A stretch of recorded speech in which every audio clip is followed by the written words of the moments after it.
সংসদে পেশ হল 2026-27 অর্থ বছরের জন্য কেন্দ্রীয় বাজেট। কেন্দ্রীয় অর্থমন্ত্রী নির্মলা সীতারামন পেশ করলেন নবম কেন্দ্রীয় অর্থ বাজেট। দেশের স্বাধীনতা পরবর্তীকালে একমাত্র নির্মলা সীতারামনই একমাত্র মহিলা অর্থমন্ত্রী যিনি এই নিয়ে পরপর নবমবারের মতো অর্থ বাজেট পেশ করেছেন সংসদে।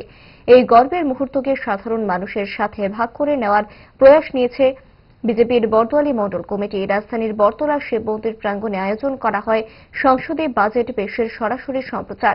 দলের কর্মী সমর্থকদের পাশাপাশি সাধারণ মানুষ যেন ওই গর্বের মুহূর্তের সাক্ষী থাকতে পারেন তার ব্যবস্থা করেছে মণ্ডল নেতৃত্ব।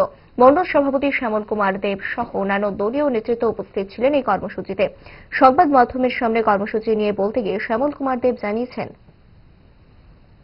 আজকে আমাদের জন্য একটা খুবই ঐতিহাসিক দিন।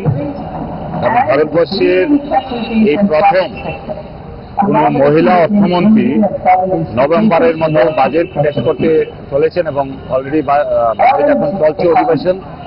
আমরা 8 নং টাউন বরদোয়ালি মণ্ডলের পক্ষ থেকে আজকে লাইভ সেটা দেখছি আমাদের বটতলা শিববাড়ি